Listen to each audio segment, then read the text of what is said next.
तो इधर में एक बार हम लोग ऐसा उधर हजारों लोग आ रहा है, तो हम लोग ऐसे जगह जगह प्रचार करते जा रहे थे।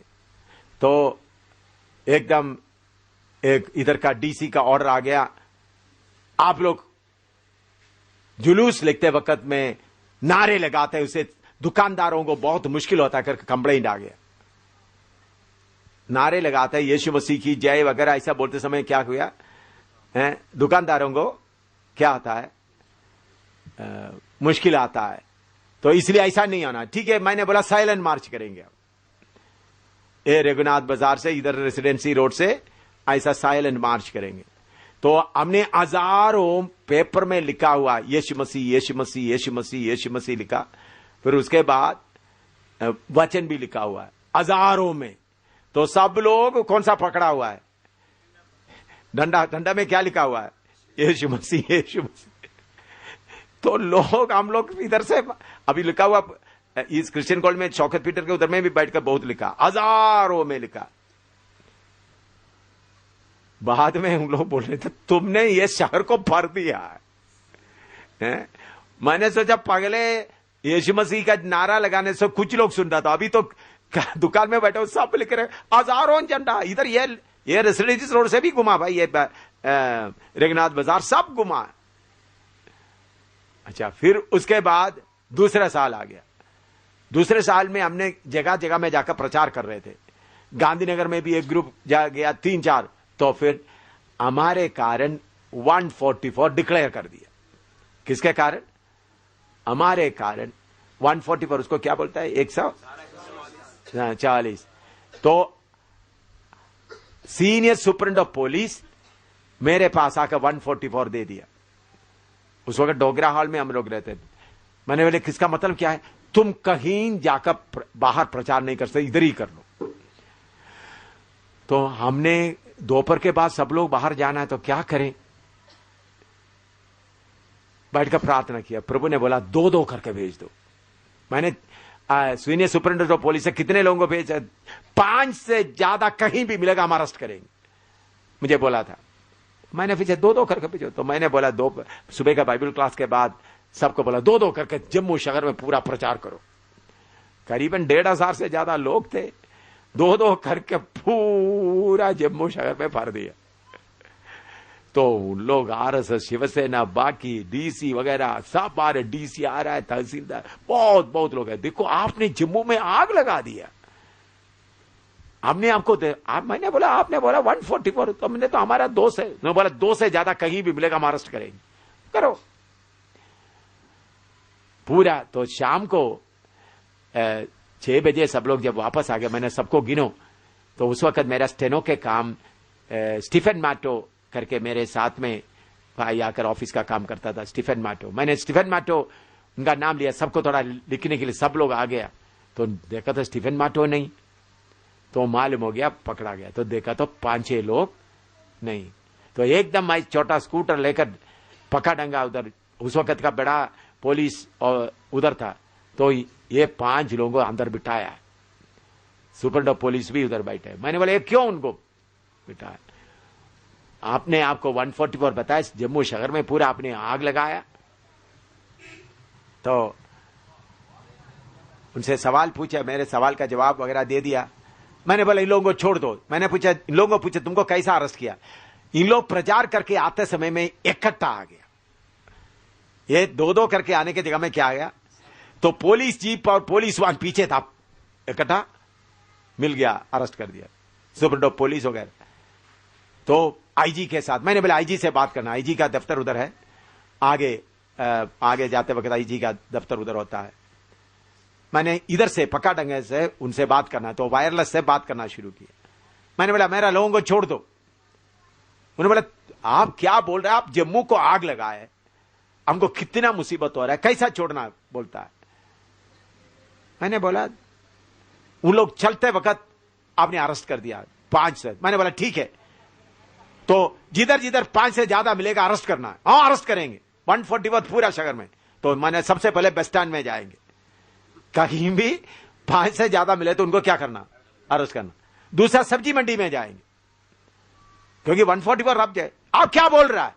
तो फिर आप बोला तो ये ईसाई लोग, मसीह लोगों के खिलाफ ऑर्डर दिया है, बोल दो। उन्होंने बोला फिर क्या करना है? मैंने बोला छोड़ दो। किसको बोला? आईजी ऑफ जम्मू कश्मीर, जम्मू कश्मीर का आईजी को बोला। वचन कौन सा है? यशायाह 55 का 4। उसमें क्या लिखा है? मैंने तुमको उनके ऊपर क्या बनाया है? प्रधान बनाया। क्या बनाया? प्रधान बनाया। ये वचन आप लोगों का दिल में रहना है। और क्या बनाना है? आज्ञा देने वाला ठहराया। रात को 1:30-3 बजे फर्स्ट क्लास मजिस्ट्रेट को अपना कमरे से उतार करके लोगों को उधमपुर में छुड़ा के ले आया। आज्ञा देने वाला ठहराया। हम लोग क्या आजकल ये आत्मा का भरपूरी नहीं, हमको क्या डॉलर के पीछे, पैसा के पीछे, पास्टरों का किसके पीछे मन है? किसके पीछे? पैसा कहां मिलेगा, कहां परोठा मिलेगा। ऐसे आप 55-4 खाओ परोठा के जगह में, ऑमलेट और मुर्गी के जगह में क्या खाओ है? मैं इसको अच्छी तरह खाया है भाई। परोठा और मीट के जगह में ये खाओ। क्या लिखा? दोबारा पढ़ कर देखो, दोबारा पढ़ो, उसमें क्या लिखा है? सुनो, मैंने उसको राज्य राज्य के लोगों के लिए साक्षी और प्रधान क्या बनाया? प्रधान और आज्ञा देने वाला ठहराया है। आज्ञा देने वाला ठहराया है, आज्ञा लेने वाला नहीं। आज्ञा। आपको शायद तरसीम को शायद याद होगा, कुछ साल पहले मक्कू में मीटिंग हो रहा था। उधर में ग्राउंड में पुलिस आकर, याद आया, उधर में पुलिस इतने जोर से आ रहा है तो हमारा बिजली का कनेक्शन भी बंद कर दिया।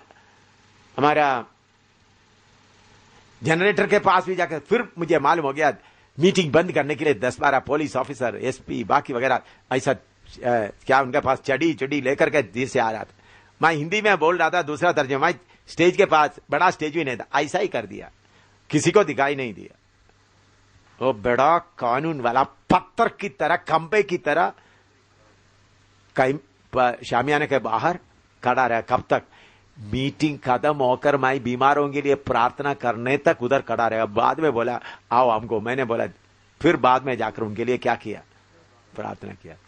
देखो हमारे पास का अधिकार के जैसा किसके पास अधिकार है? लेकिन आत्मा के अनुसार आपका अधिकार लेकर मुझे 10 आपको मालूम है, मैंने खरीदा हुआ जमीन जिसके लिए मैंने पैसा दिया है, कागज सब है, वो जमीन उधर दूसरों के कब्जे में पड़ा हुआ है, बेकार भी पड़ा हुआ है। अभी कम से कम 1 करोड़ से ऊपर उसका कीमत होगा। मैं कल भी उधर से आते वक्त देखा, बेकार पड़ा, कोई कुछ भी मगर उधर में छोटा एक गिरजाघर बनाकर बाकी जगह बना, और इधर पड़ा, आप जाकर देख सकता है। मैं अभी भी किधर रह रहा हूं? किराए मकान में। क्यों? प्रभु ने बोला तुम्हारा किसी ने तुमको कुर्ता कंबल मांगा तो क्या भी दे दो, कुर्ता। मैं वचन को मांगता हूं। क्या मानता हूं? वचन को। आप लोग क्या उसके लिए लड़ मारेंगे?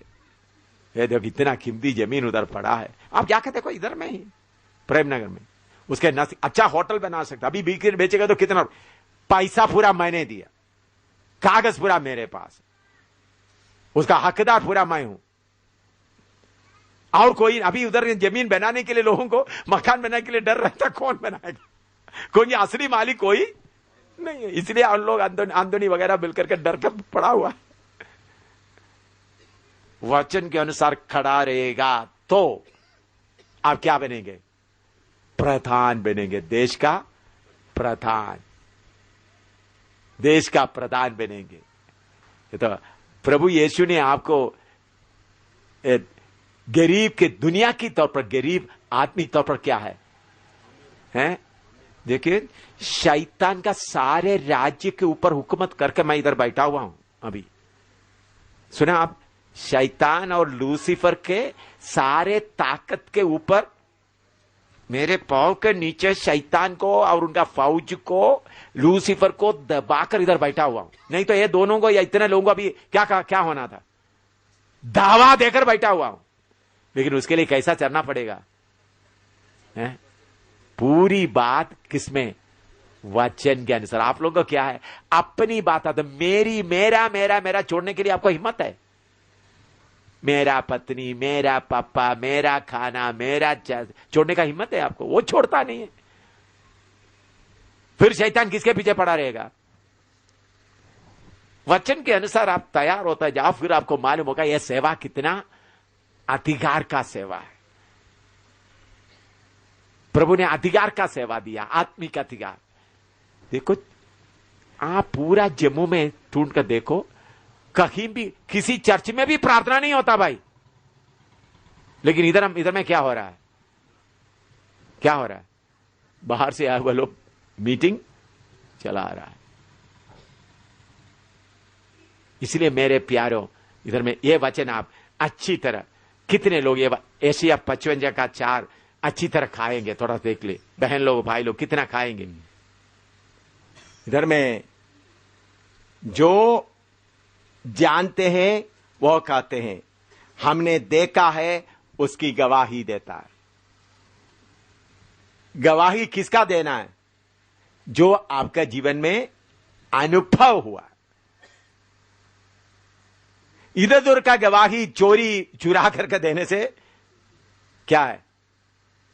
कोई ताकत उसमें नहीं होता। आपको मालूम है, शैतान को स्केवा का बच्चे लोग शैतान को निकालने गया, उन लोग क्या बोला है? नहीं, उन्होंने क्या बोला? पौलुस के नाम से निकल गया। तो उन्होंने बोला पौलुस को हम जानता है, यीशु को जो, तू कौन है? उनके ऊपर कूद पड़ा। तो मेरे प्यारों, यीशु को जानो। पौलुस क्या बोलता है जानने के लिए? फिलिपी 3:7 से पढ़िएगा। फिलिपी 3:7 से 11 तक। परंतु जो बातें मेरे लाभ की थी, जो बातें मेरे लाभ की थी, उन्हीं को मैंने मसीह के कारण हानि समझा। वरन मैं अपने प्रभु मसीह यीशु की पहचान की उत्तमता के कारण सब बातों को हानि समझता हूँ, जिसके कारण मैंने सब वस्तुओं की हानि उठाई, हाँ, और उन्हें कूड़ा समझता हूँ, हाँ, जिससे मैं मसीह को प्राप्त करूँ और उसमें पाया जाऊँ, ना कि अपनी उस धार्मिकता के साथ जो व्यवस्था से है, वरन उस धार्मिकता के साथ जो मसीह पर विश्वास करने के कारण है और परमेश्वर की ओर से विश्वास करने पर मिलती है। और मैं उसको और उसके मृत्युंजय की सामर्थ को और उसके साथ दुखों में सहभागी होने के मर्म को जानूं। मेरे प्यारों, अगर हम यीशु का गवाही देना, तो यीशु को क्या करना है? जानना। यीशु को जानना तो हमारा फायदे की बातों को हमको क्या समझना? कूड़ा समझना है।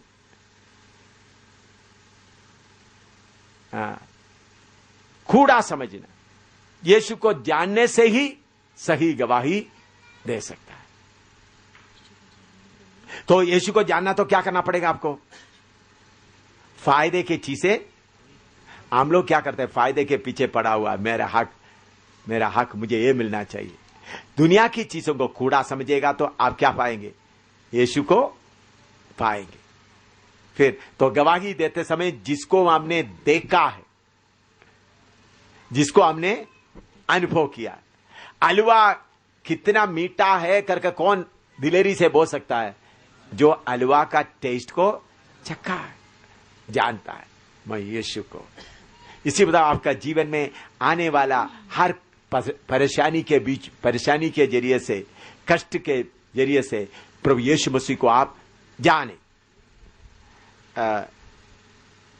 यूहन्ना 8:14 पढ़िएगा। यूहन्ना 8:14। यीशु ने उनको उत्तर दिया कि यदि मैं अपनी गवाही आप देता हूँ तो भी मेरी गवाही ठीक है, क्योंकि मैं जानता हूँ कि कि मैं कहाँ से हूँ और कहाँ को जाता हूँ। हालेलुया। यीशु मसीह अपना गवाही देता, मैं कहाँ से हूँ, कहाँ जाता हूँ। यीशु मसीह इसलिए अपना गवाही को क्या देता है? मजबूत। आप लोग अपना गवाही देते वक्त तरतराना नहीं, जानकर गवाही दे। पर यीशु ने बोला, जैसा पिता ने मुझे भेजा मैं वैसा तुम भेजता हूं। तो यीशु आपके पीछे खड़ा है, जानकर।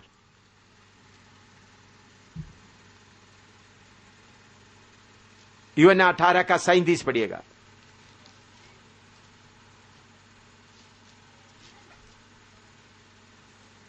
18 का 37। पिलातुस ने उससे कहा, तो क्या तू राजा है?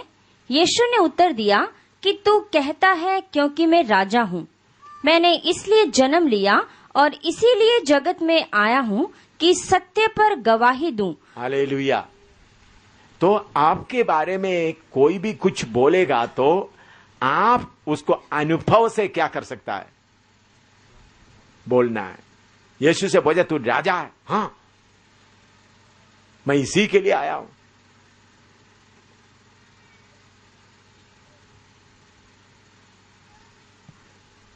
प्रभु ने मुझे इसी के लिए भेजा।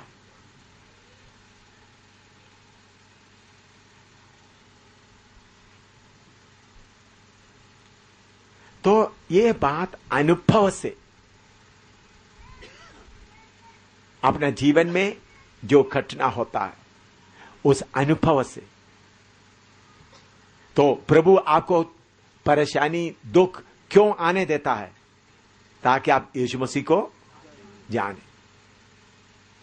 सेवा अधिकार का होता है। आत्माओं के लिए रोना है, सेवा कैसा होना है? अधिकार। शैतान के सामने रोते रोते नहीं। क्यों? मैं शैतान के ऊपर क्यों इतना 8 का 44 पड़ेगा। यूहन्ना 8 का 44। 8 का मैं शैतान के ऊपर क्यों इतना दावे के साथ कार्य करता है? हाँ। तुम अपने पिता शैतान से हो और अपने पिता की लालसाओं को पूरा करना चाहते हो। हाँ। वह तो आरंभ से हत्यारा है, आरंभ से हत्यारा है और सत्य पर स्थिर ना रहा। हाँ। क्योंकि सत्य उसमें है ही नहीं। हाँ। जब वह झूठ बोलता तो अपने स्वभाव ही से बोलता है। हाँ। क्योंकि वह झूठा है। हाँ। वह झूठ का पिता है। झूठ का पिता है। शैतान बहुत बार बोलकर आपको बोला, तुमको बाइबल क्लास चलने नहीं दूंगा, आज का बाइबल क्लास चलने नहीं दूंगा, आज देखना। मैंने बोला देखता हूं, अभी बाइबल क्लास चल रहा है नहीं चल रहा। लेकिन कुछ लोग शैतान का बातें सुनकर के क्या होता है, डर जाता है। शैतान क्या है? झूठ का पिता है। उनके बातों को देखकर डरने का जरूरत नहीं। आप लोग भी तो इसलिए शैतान की बातें, वो आरंभी से झूठ बोलता है, वो झूठ का पिता है और वो झूठा है, उसको देखकर डरने का जरूरत नहीं। सत्य से आप उनके ऊपर कब्जा करें। हालेलुया। लिखते जाओ। हाँ,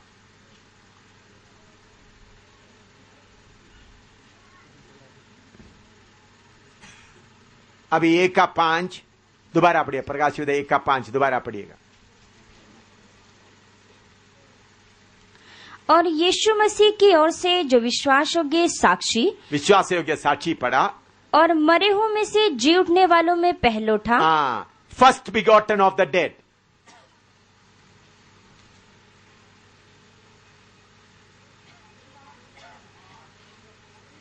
जी उठने वालों में से पहलोठा। पहले यीशु के बारे में क्या है? विश्वास योग्य साक्षी। दूसरा कौन सा है? जी उठने में पहलोठा। पढ़िएगा 1 कोरिन्थी 15 का 20 से 23 तक। 1 कोरिन्थी 15 का 20 से 23।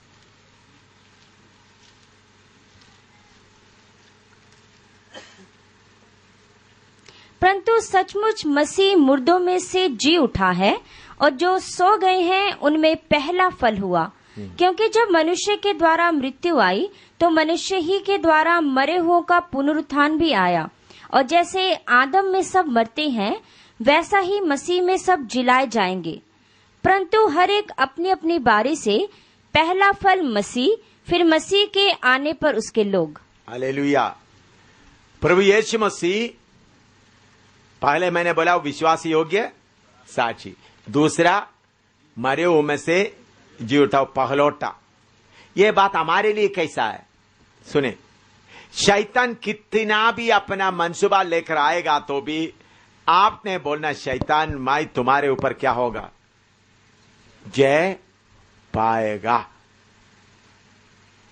आधा कच्चा मन से डर लड़ना नहीं, कच्चा मन से लड़ेगा तो शैतान बोलते ये तो इनको हिम्मत नहीं, मैं जो बोलेगा वो ही होगा।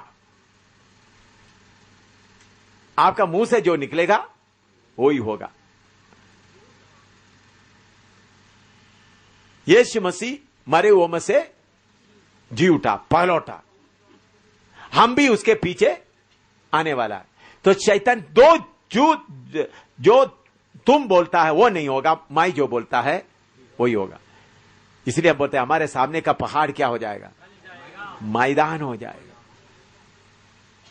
सेवा करते समय इस जगह में प्रभु ने मुझे बोला मैं इस जगह में कलीसिया साबित करूंगा, प्रभु मुझे इस्तेमाल करेगा, इधर का पहाड़ मैदान करेंगे। हम लोग क्या करते हैं, थका देते, प्रभु आप ही थोड़ा थका दो पहाड़। प्रभु ने आपको प्रभु को थका देने के लिए बुलाने के लिए ना, आप जाकर थका देकर क्या करना, लगाना है। हम क्या करते हैं, थोड़ा थका दे, प्रभु हाथ, मेरा हाथ कितना नरम हाथ है, प्रभु थका देगा, मेरा हाथ रफ हो गया हो, भाई तुम थोड़ा थका दे लो। ऐसा सेवा नहीं होता। अंधकार के जगह में, नेपाल में मैं कैसा जाकर सेवा शुरू किया, चीन में जाकर कैसा सेवा शुरू किया, जम्मू कश्मीर में तिब्बतियन बॉर्डर तक कैसा गया, कौन सा से गया, मरे हुए में से जी उठा, पहला उठा है। जो चाहे शैतान तो कितना भी करे, मैं क्या करूंगा, जी उठूंगा। ये विश्वास किसके ऊपर रहना, आपके ऊपर। तो पहला देखिए, यूहन्ना आप प्रभु दिलेरी दे रहा है, इंट्रोडक्शन बोलते हुए बता रहे थे, विश्वास योग्य साक्षी, मरे हुए में से पलौटा, जी उठा। वो दिलेरी आपके अंदर आना चाहिए। चाहे शैतान तो कितना भी करे,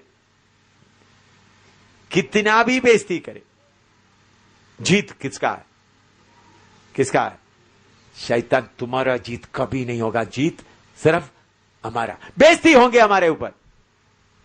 जीत के पहले कभी कभी यीशु को बेइज्जती हुआ। सुनिए थोड़ा सा एक बार,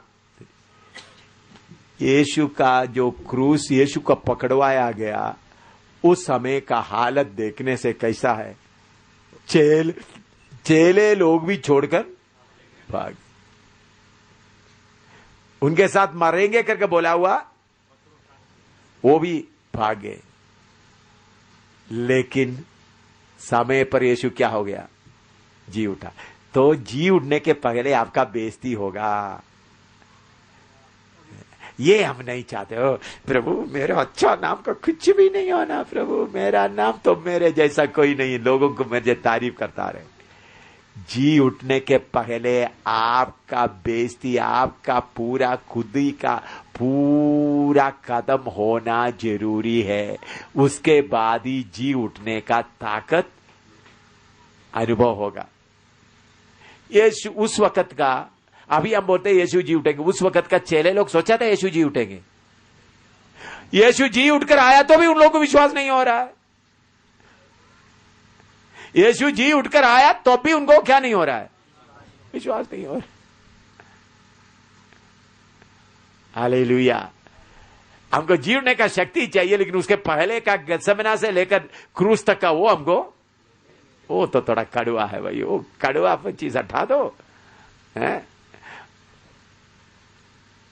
पतरस बोलते मैं उसको जानता ही नहीं। एक गवाही के बाद ऐसा वो सारे चीजें क्या करे, अच्छी तरह सहे। आगे क्या है, जी उठने का ताकत है।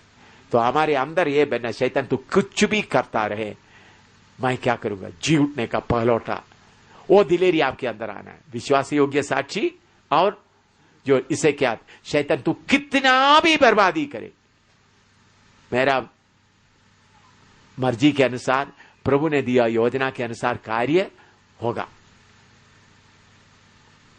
लिख दिया।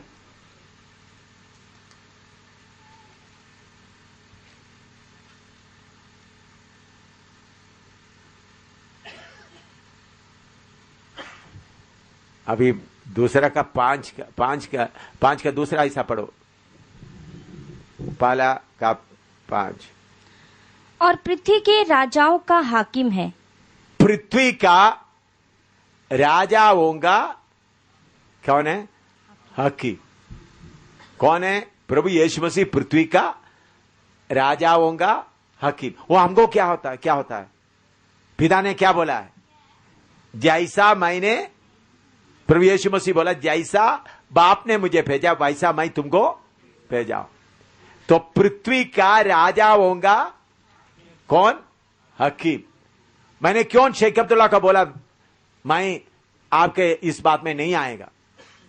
मैं क्यों बोला आपको प्रचार करने में मौका नहीं देगा? मैं कौन हूं? कौन है? पृथ्वी के राजा होगा, हकीम।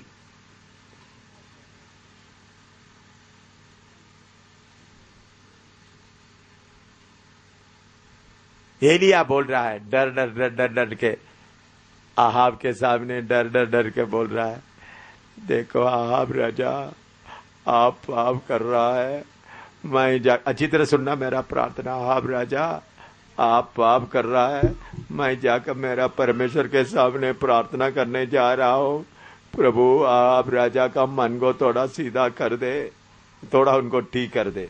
ऐसा बोल रहा है रोते रोते। नहीं, आहाब राजा के सामने कुटना में बैठ गए। महाराजा नमस्कार, प्रभु ने मुझे एक बात बता दी, आप तो आहाब राजा हैं। ऐसा कर रहा है। बोलो, यीशु मसीह का कलीसिया का ताकत ना जानने वाला एलिया ऐसा कर सकता है, तो आप यीशु का कलीसिया का ताकत भी आपको मालूम है। मैं देखिए, एलिया पवित्र आत्मा का भरपूरी जैसा हमने पाया वैसा नहीं पाया है। एलिया कलीसिया का मेंबर भी नहीं था। एलिया को जैसा प्रभु ने हमको भेजा ऐसा भेजा नहीं था। फिर भी उस एलिया को कैसा हिम्मत हुआ? जब तक मैं नहीं बोलेगा इन वर्षों में क्या नहीं आएगा? बारिश नहीं आएगा, ना होश पड़ेगा। जब तक मैं नहीं बोलेगा तब तक इन वर्षों में क्या नहीं आएगा? एलिया का कपड़ा धोने के लिए आप योग्य है? मैं आपसे पूछना, सेवकों के पूछें, ये एलिया का कपड़ा धोने के, जूता साफ करने के लिए आप योग्य है? बोलो, आपका आत्मिक स्तर को देखकर आप थोड़ा बोलिए।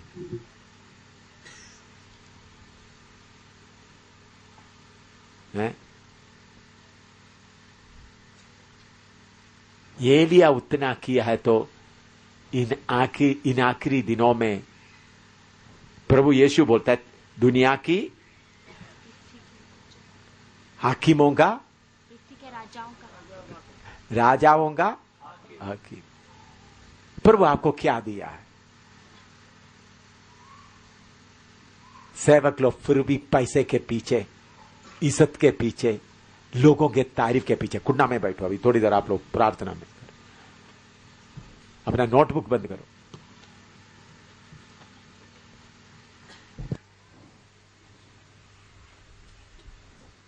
हिंदुस्तान का राजा है करके आप प्रकट होना है। राजा वो प्राइम मिनिस्टर मनमोहन आपके नीचे है, इस पहचान में आप आना है। जम्मू कश्मीर का चीफ मिनिस्टर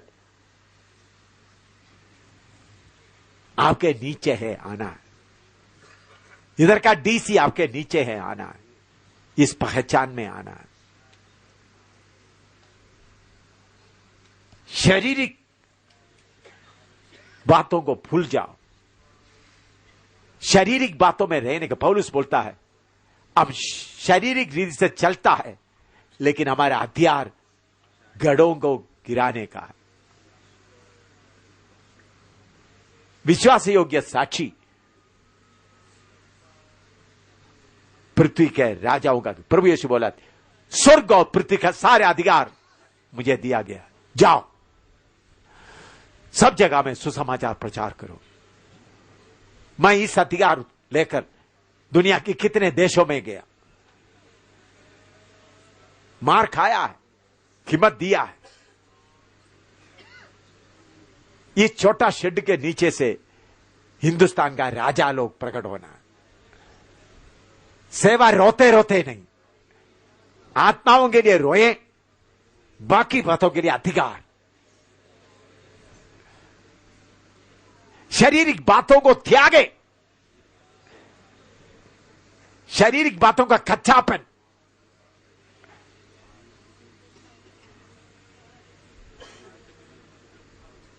पृथ्वी के राजाओं का हकीम। पहले सदी के लोगों को आप देखें, उनको खाना नहीं, उनका मकान छीन लिया गया, पतियों को छीन लिया गया, पत्नियों को छीन लिया गया, बच्चों को छीन लिया गया, जंगलों में घूमते थे, लेकिन एक बात छीन नहीं सकता था। कौन सा? अधिकार। मालूम है, इसलिए उन लोगों के बारे में बोल रहा है, दुनिया को उल्टा पुल्टा। अभी आपके पास ये अधिकार पूरा क्यों नहीं आता? और कच्चे चीज को पकड़ा, पत्नी को पकड़ा है, बच्चों को पकड़ के रखा है, जमीन को पकड़ के रखा है, अपनी इज्जत को पकड़ रहे, इसको त्यागो, तब क्या मिलेगा? प्रार्थना करो।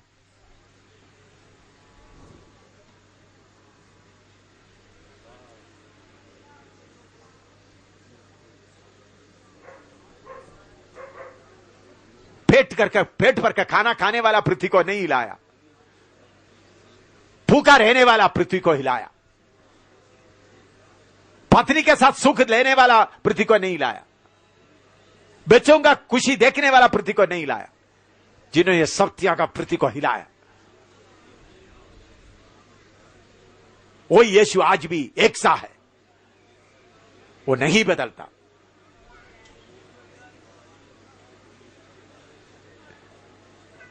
दुनिया की चीजों के पीछे आपका मन लगता रहता है, इसलिए अधिकार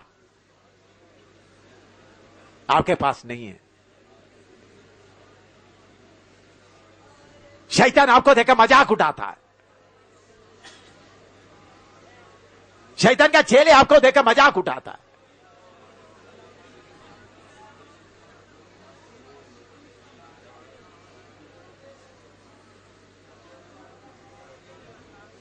प्रार्थना के प्रभु, जिस बात के लिए आपने मुझे बुलाया, उस बात के लिए मुझे तैयार कर, मुझे खड़ा कर। प्रभु, जिसके लिए मुझे बुलाया,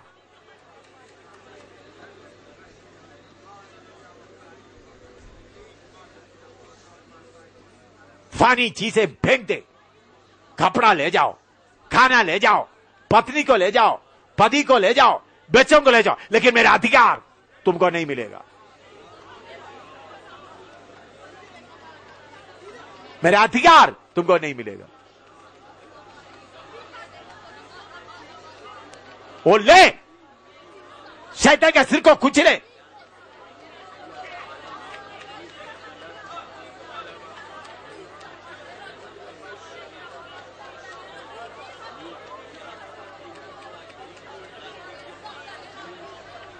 आप लोग, आपके ऊपर शक्ति आकर आपको तंग करता है, आप लोग शक्तियों को पांव के नीचे रोंदने बनना,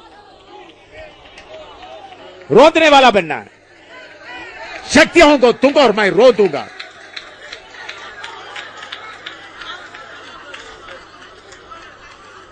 मेरा अधिकार मैं प्रकट करूंगा। मैं तुम्हारा मार खाने वाला नहीं, तुमको मारने वाला, तुमको रहने वाला।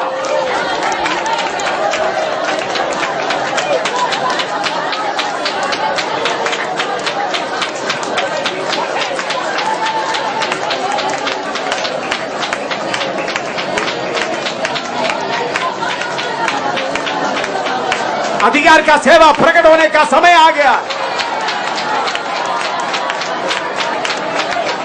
मकान नहीं है तो कोई बात नहीं, खाना नहीं है तो कोई बात नहीं,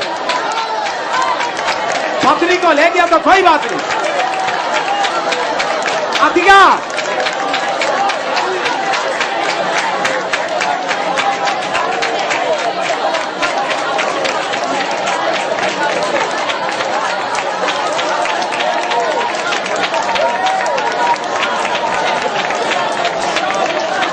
राजाओं को आज्ञा देने वाला,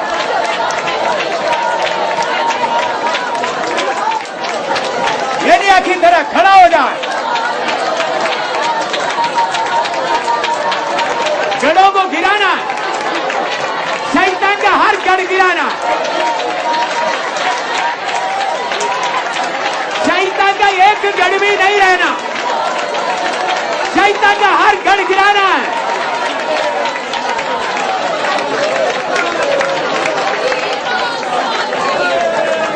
हालेलुया, हालेलुया, शैतान का हर गढ़ गिराना है।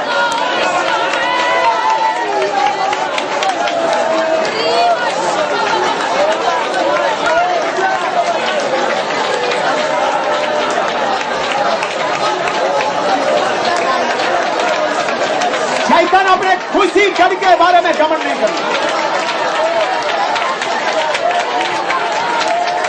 आमीन। इधर सुने, पहला सदी में शैतान को घमंड करने के लिए कोई गढ़ नहीं था। आज शैतान को घमंड करने के लिए गढ़ है, बोलो। जगह जगह शैतान का गढ़ से भरा हुआ है और शैतान घमंड कर रहा है।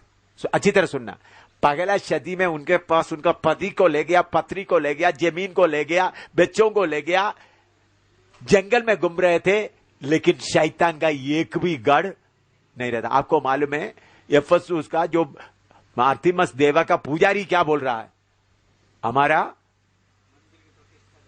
प्रतिष्ठा में जाता है, हमारा बिजनेस भी क्या होता जा रहा है। आज यीशु के नाम से खाने वाला लोगों, पवित्र आत्मा पाए हुए लोगों, इतना बाइबल क्लास समझने वाला लोगों, आज गढ़ को देखकर आपको दर्द नहीं होता? एक एक गढ़ गिराना है। यीशु का कलीसिया इस दुनिया से जाने के पहले पूरा शैतान का गढ़ तोड़ना है। प्रार्थना करो।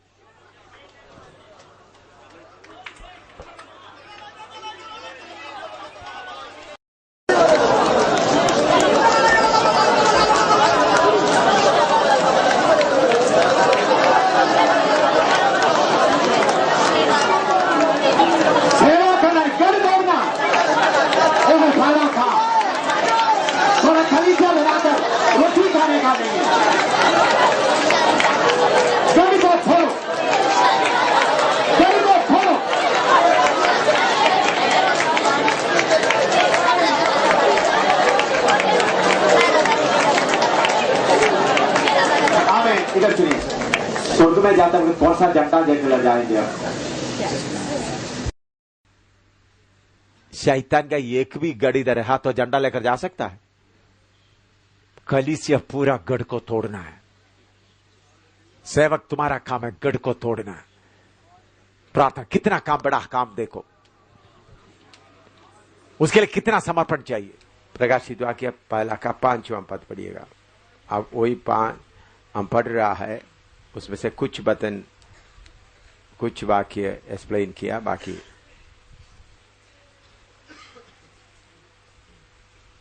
प्रकाशित वाक्य पहले का 5। और यीशु मसीह की ओर से जो विश्वास योग्य साक्षी बता दिया गया, और मरे हुए में से जीउठने वालों में पहलोठा, मरे हुए में से जीउठने वाला पहलोठा, वो भी बता दिया गया। और पृथ्वी के राजाओं का हाकिम है। पृथ्वी का राजाओं का हकी, एक कल तक पढ़ा था। अभी पहला तिमोथी 6 का 15 पढ़िएगा। पहला तिमोथी 6 का 15, फर्स्ट तिमोथी 6:15, फर्स्ट तिमोथी 6:15, पहला तिमोथी 6 का 15। जिसे वह ठीक समयों में दिखाएगा, जो परम धन्य और अद्वैत अधिपति और राजाओं का राजा और प्रभुओं का प्रभु है। राजाओं का राजा, प्रभुओं का प्रभु। हमारा प्रभु यीशु मसीह कौन है? राजाओं का राजा, प्रभुओं का प्रभु। नोट कर लो।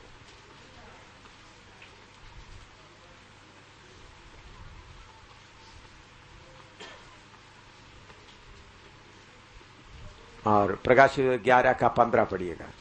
प्रकाशित वाक्य 11 का 15,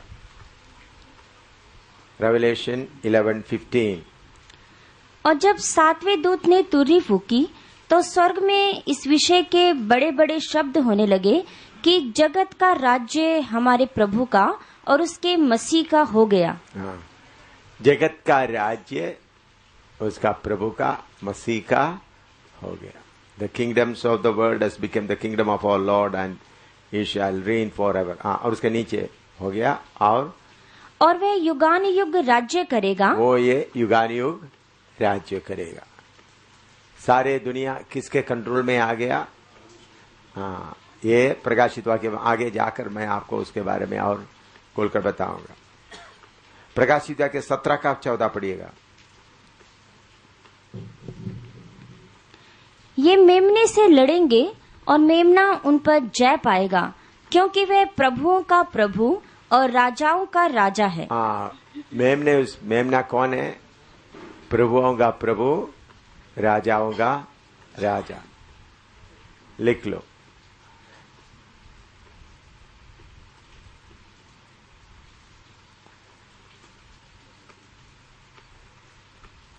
और 19 का 16 पढ़िए। प्रकाशित 19 का 16। और उसके वस्त्र और जांघ पर यह नाम लिखा है, राजाओं का राजा और प्रभुओं का प्रभु। हाँ, उनके वस्त्र पर क्या लिखा है? राजाओं का राजा, प्रभुओं का प्रभु।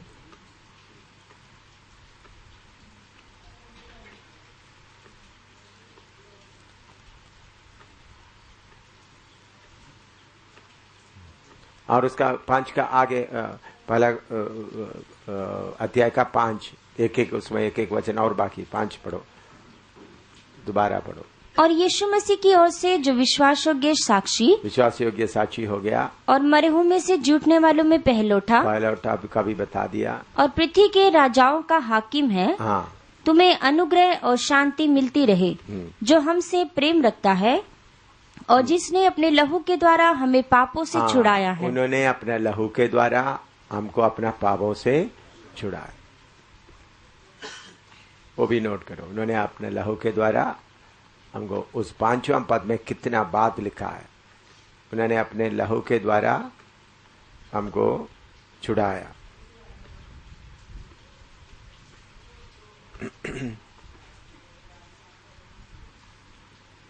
अभी उसका 6 पढ़िएगा। 6 पहला अध्याय का 6। और हमें एक राज्य और अपने पिता परमेश्वर के लिए याजक भी बना दिया। हाँ, हमें एक राज्य, वो गलत है, राजा बनाया। आपका बाइबल में राज्य जिधर लिखा है, नेपाली में कैसा है? राज्य लिखा है, राजा लिखा है। हिंदी में, पंजाबी में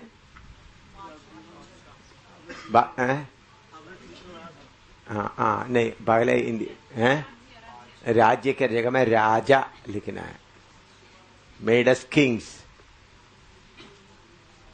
आपका बाइबल में मार्जिन में लिखो,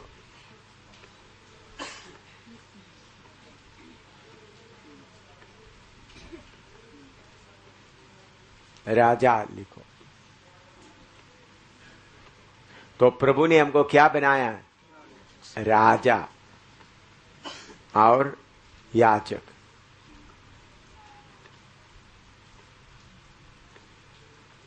मार्जिन में तर्जुमा में हुआ गलत ही है। प्रभु ने हमको राजा बनाया। परमेश्वर हमको राजा बनाया। ये प्रोग्राम पुराना नियम से ही प्रभु ये बात को थोड़ा थोड़ा सा बताते आया। इस्राएल के बारे में पढ़िएगा। निर्गमन 19 का 6 पढ़िएगा। निर्गमन 19 का 6। Exodus 19 verse 6। Exodus 19 verse 6। निर्गमन 19 का 6। और तुम मेरी दृष्टि में याजकों का राज्य और पवित्र जाति ठहरोगे। या याजकों का राज्य, या किंगडम ऑफ प्रीस्ट। याचकों का राज्य। ये याचक लोग परमेश्वर और मनुष्यों के बीच में कार्य करता है। परमेश्वर और मनुष्य के बीच में प्रकाश यशायाह 61:6 पढ़िएगा। आइसिया 61:6 61:6। पर तुम यहोवा के याजक कहलाओगे, वे तुमको हमारे परमेश्वर के सेवक कहेंगे। हाँ, तुम you shall be named priest of the Lord, you shall be named priest of the Lord, परमेश्वर का याजक कहलाओगे। पहला पत्रुस 2:5, 1 पीटर 2:5। स्पीड से लिखते जाना क्योंकि हमको काफी सीखना है। पहला पत्रुस 2:5।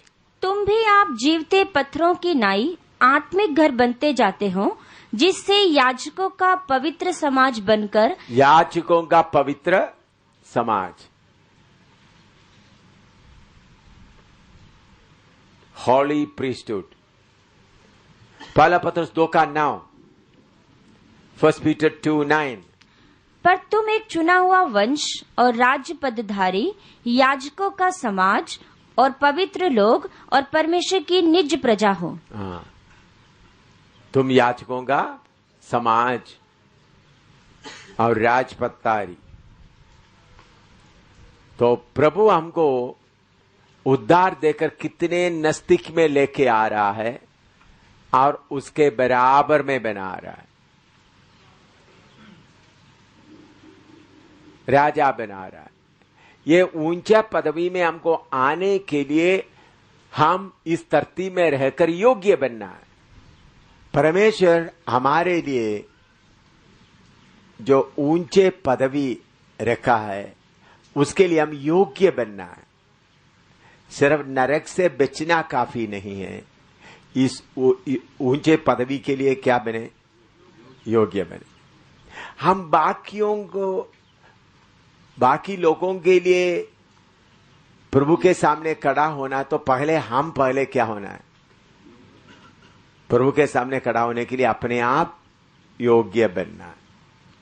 हम अपने आप को योग्य बनाने के बाद ही हम बाकियों का पाप को उठा सकता है।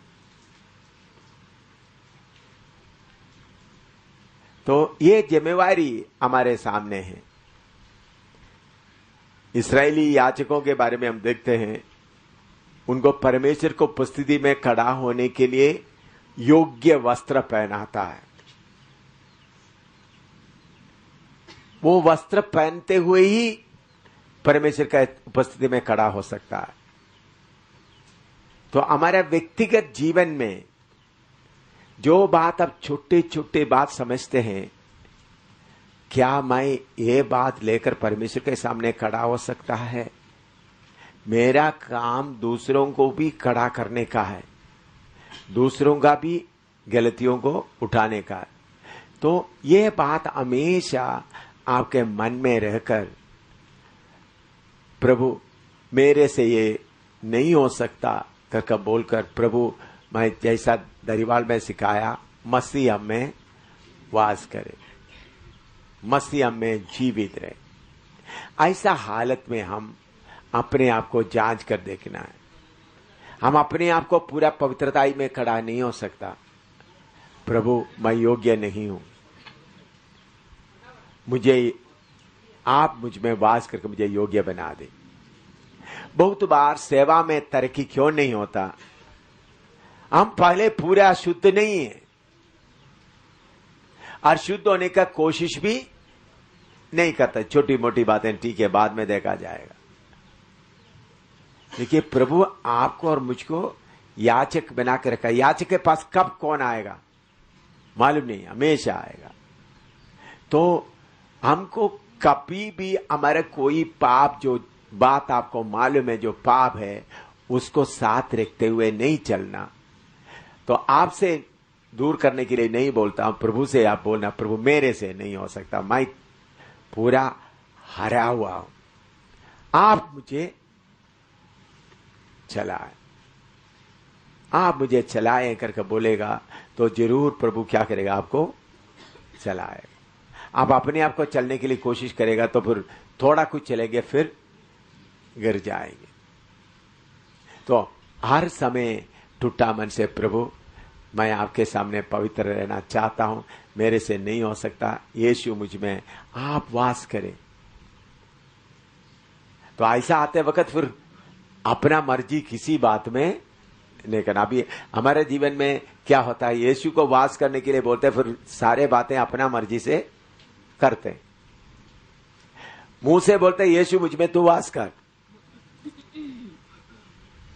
अभी उदाहरण के तौर पर बहन लोग इधर बैठे, बहन लोग और भाई लोग बैठते हैं, इकट्ठा रहते हैं, यीशु मुझ में वास करें करके। अभी इधर देखें आप लोग, यीशु मुझे वास करें करके बोलते हैं, प्रार्थना किया, अभी पानी ले लिया, एक बहन एक दूसरे बहन से ज्यादा 1 बाल्टी पानी ज्यादा ले लिया, तो यीशु मुझे वास करेगा तो तब क्या करेंगे हैं? बाकियों के लिए पानी नहीं है, तब यीशु वास कर रहा है तो क्या करेंगे? बोलो क्या करेंगे? बोलो ना। एक बहन ज्यादा पानी अपना मजा में, अभी इधर में अभी पानी का समस्या, आज सुबह मैंने भी नहाया, कल नहीं नहाया, मुझे पानी उधर आ रहा था, मैंने सोचा नहीं मैं टैप से पानी नहीं लूंगा, जितना पानी उधर है उससे मैं क्या करूंगा, नहाऊंगा, बाकी कितने लोग नहाना नहीं। तो आपको मालूम है ये भी, जब पानी कम है, आप नहाने के लिए पानी लेते वक्त मग भरकर पानी नहीं लेना, बड़ा मार्ग है तो उसमें थोड़ा थोड़ा क्या करो, पानी लो। आप लोग क्या करते होंगे हैं? मग भरकर पानी लेकर डाल देंगे। ये इस बात समझ आया आपको हैं? अभी बाल्टी में पानी है, आधा बाल्टी है, आधा बाल्टी में आपने नहाना है, तो आपके पास छोटा मग नहीं है, छोटा मग हो तो कम लेगा, बड़ा मग है तो उसको क्या करो, उसका आधा भी पानी मत ले लो, क्या करो, थोड़ा पानी ले लो, डाल कर ऐसा ट्राई करो। आज सुबह मैंने ऐसा नहाया, मग बड़ा था, मैंने से बड़ा मग में है तो 10-15 मग में क्या हो जाएगा, खाली हो जाएगा, तो इसलिए मग में थोड़ा सा लेकर डाले। पानी आ रहा है, मैं क्या कर रहा हूं, पानी आ रहा है तो मैंने सोचा पानी पूरा टैंकी में जाए, इतना लोग उधर नहाने का है, उनको पानी मिल जाए, मुझे इतना में। आज अभी इधर मीटिंग आने के पहले की बात बोल रहा हूं, तो पानी आ रहा है, चलो मैं कल भी नहीं नहाया, खूब नहा लो, हालेलुया, प्रेज द लॉर्ड। ये छोटी बात भी आपके साथ रहने वाला पवित्र आत्मा देखता है, देखता नहीं देखता?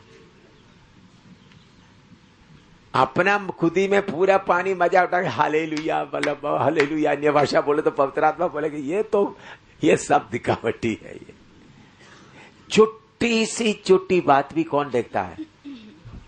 पवित्र आत्मा। तो अभी इतना लोग रह रहे हैं तो पानी का बड़ा मग है, छोटा मग तो नहीं, थोड़ा सा पानी ले लो, 1 बार डाल दिया, 2 बार डाल दिया, 3 बार डाल दिया, तो बारी बारी में थोड़ा डालना पड़ेगा, पानी बिल्कुल वेस्ट नहीं होगा। अब पूरा मग लेकर डालेगा तो सिर में थोड़ा पारेगा, बाकी पूरा किधर जाएगा, नीचे गिरेगा। ऐसा ही होता है ना, आप लोग सोचते हैं ऐसा? चलो भाई, हालेलुया, पानी आ रहा है, प्रभु ने मुझे, आप लोग ऐसे सोचेंगे बाकी लोगों का आते समय पानी ना, ये प्रभु का मर्जी है, मैं नहाते समय पानी भी आ गया, खूब नहाया, हालेलुया, 2-3 बार, कल का भी, परसों का भी, आगे पानी आएगा क्या मालूम, बाल पूरा खोल करके 3-4 बार ना धोते रहे। वो भी कौन देख रहा है? कौन देख रहा है? आप लोग सोचते ये छोटी बात, प्रभु नहीं, छोटी सी छोटी बात भी पवित्र आत्मा देखता है। तो मसीह आप में वास करता है, तो छोटी सी छोटी बातों के लिए भी जवाब कौन देना है? मसीह देना है, आप नहीं देना। एक बहन पूरा पानी लेकर नहा रहा है, तो मसीह आपके अंदर है तो आप क्या बोलेंगे? तुम्हारे ऊपर न्याय आ जाए।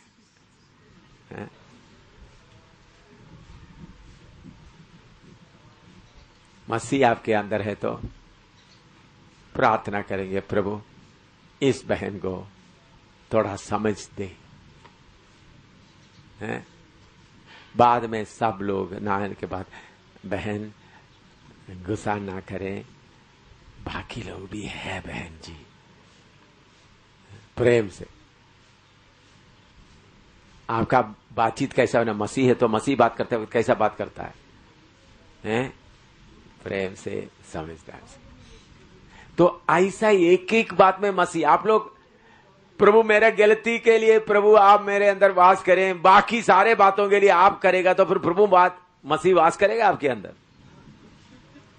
मेरी बात समझ में आ रहा है आपको? आपका गलती, प्रभु मैं गलती के लिए मैं हार गया, प्रभु आप वास कर ले, बोल दिया। अच्छा, प्रभु ने वास करने के लिए वो दिया, बाकी सारे बात आप खुद कर रहा है। खाना खाने के लिए गया तो उधर में दाल थोड़ा सा ही पड़ा, डाल दो मैं खाता, रोटी मैं पूरा खा लेता। उधर भी कौन वास करना है? मसीह वास करना।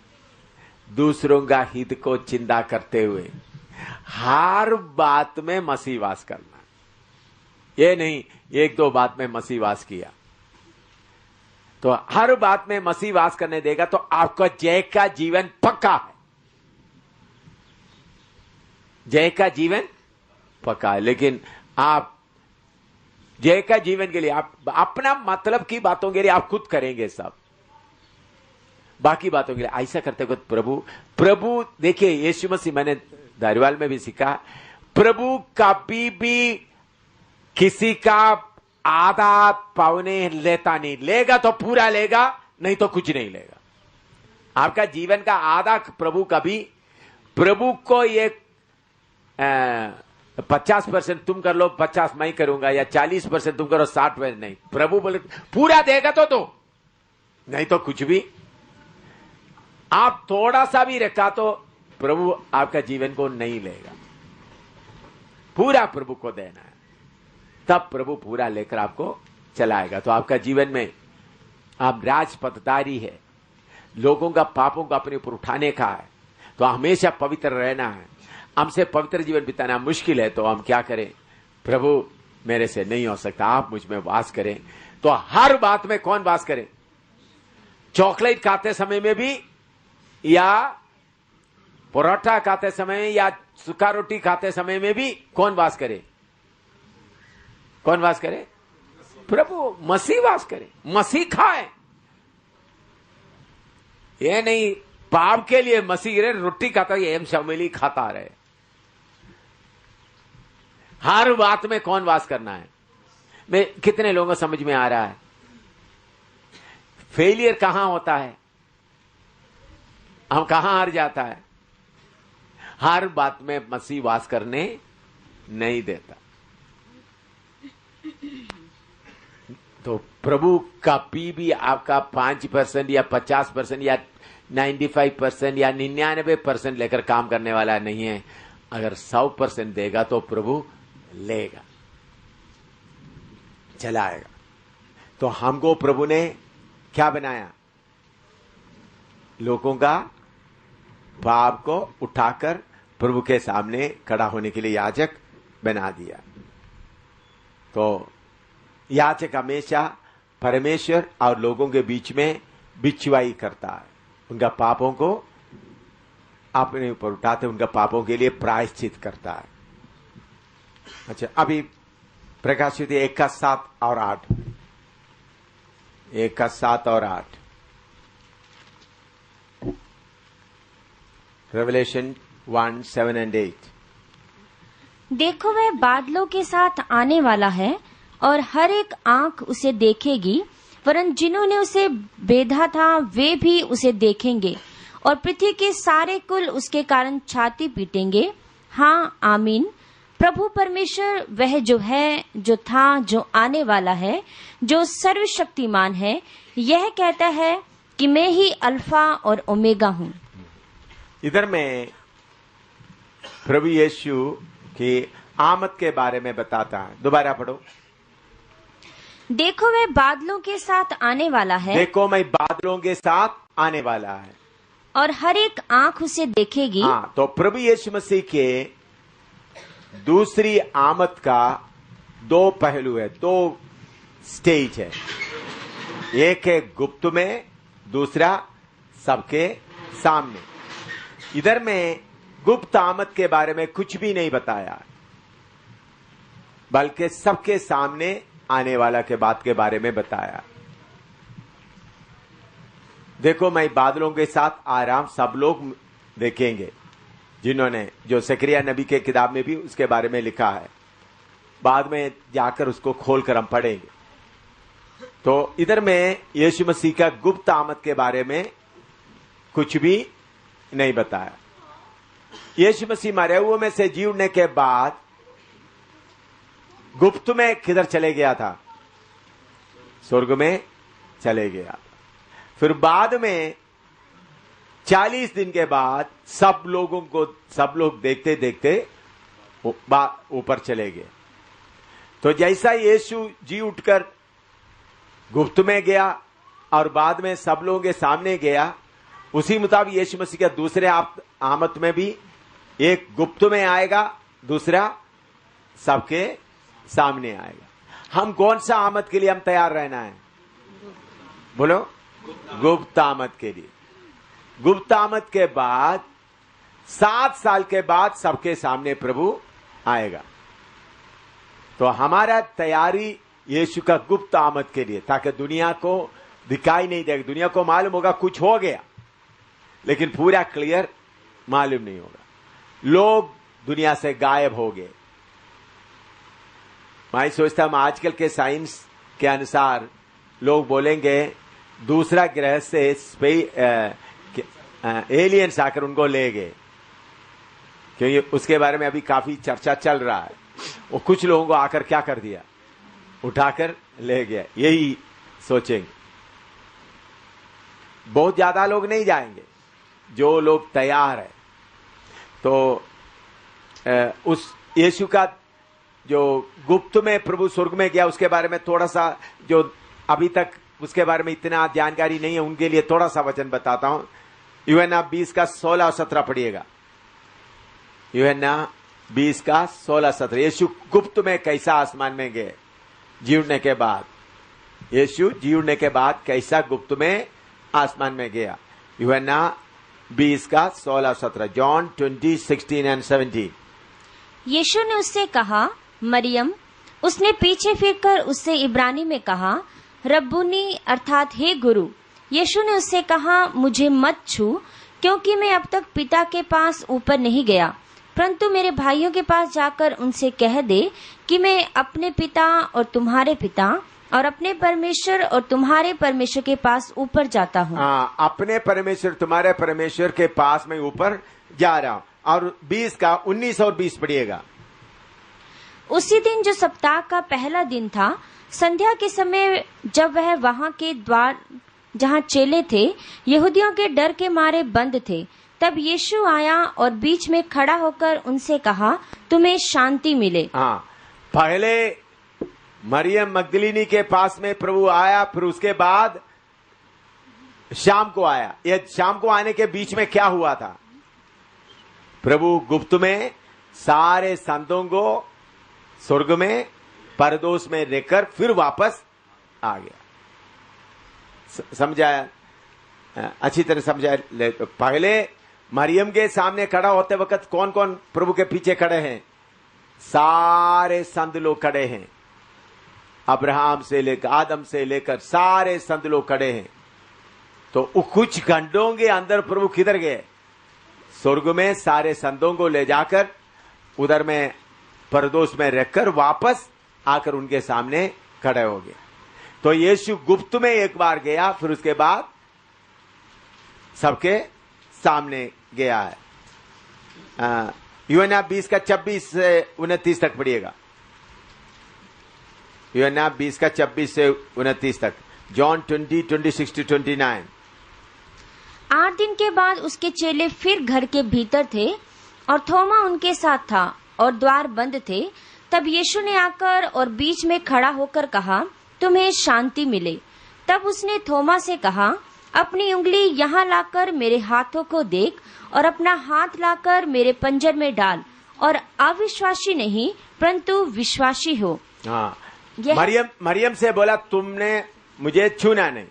थॉमस को बोलता है क्या करो, हाथ लगा कर छू लो।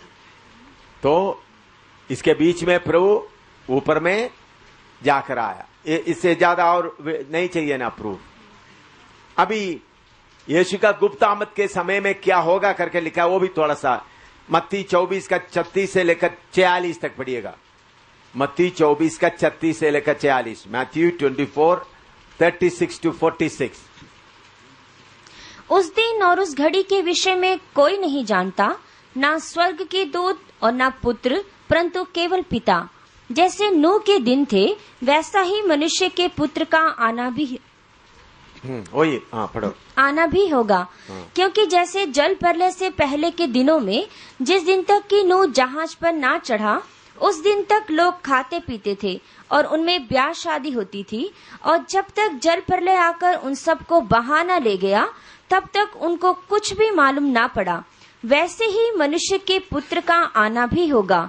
उस समय 2 जन खेत में होंगे, एक ले लिया जाएगा और दूसरा छोड़ दिया जाएगा। 2 स्त्रियां चक्की पीसती रहेंगी, एक ले ली जाएगी और दूसरी छोड़ दी जाएगी। इसलिए जागते रहो, क्योंकि तुम नहीं जानते कि तुम्हारा प्रभु किस दिन आएगा। परंतु यह जान लो कि यदि घर का स्वामी जानता होता कि चोर किस पहर आएगा, तो जागता रहता और अपने घर में सेंध लगने ना देता। इसलिए तुम भी तैयार रहो, क्योंकि जिस घड़ी के विषय में तुम सोचते भी नहीं हो, उसी घड़ी मनुष्य का पुत्र आ जाएगा। सो वह विश्वास योग्य और बुद्धिमान दास कौन है जिसे स्वामी ने अपने नौकर चाकरों पर सरदार ठहराया कि वे समय पर उन्हें भोजन दे। धन्य है वह दास जिसे उसका स्वामी आकर ऐसा ही करते पाए। इधर में लिखा है कैसा प्रभु यीशु मसीह आते समय में